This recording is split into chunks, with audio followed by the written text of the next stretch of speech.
আজি মিলি পেলাই আমি ফাৰ্ষ্ট দিন হ'ল ৰেলী কৰাটো কোকৰাঝাৰ বাক্সা ওদালগুৰি আৰু চিৰাং। আজি বাক্সা জিলাৰ চালবাৰী সমষ্টি আৰু মথামগুৰি সমষ্টিত দুটা ৰেলী আছে।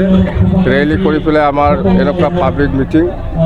উদ্দেশ্য এটাই, বাৰে বাৰে আমি কৈ আহিছোঁ, উদ্দেশ্য এটাই যে আমাক লাগে শান্তি, আমাক লাগে একতা, আমাক লাগে উন্নয়ন।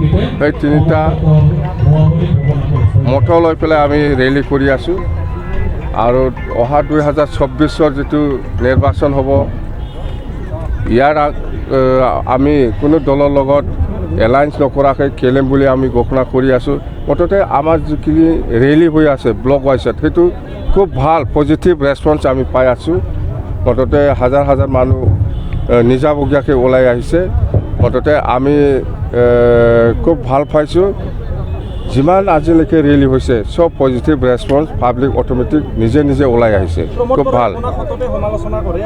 প্ৰমোদ বড়োৰ কথা মই নকওঁ। প্ৰমোদ বড়োৰ কথাটো চবে দেখি আছে,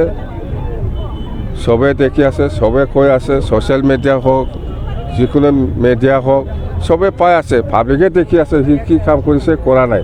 প্ৰমোদ বড়ো একো কৰিব পৰা নাই এই 3 বছৰত একো কৰিব পৰা নাই। সি নিজৰ পকেটটোহে গৰম কৰিব পাৰিছে। 2025 প্ৰমোদ বড়োক বিদায় দিব, ৰাইজে দিব না আপুনি দিব বিদায়?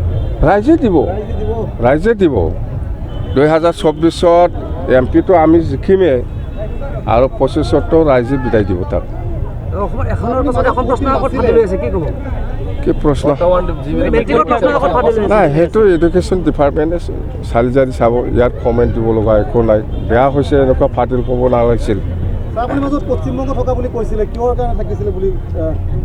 সেইটো পুৰণা কেঁচা, এইটো এতিয়া নালাগে দেই।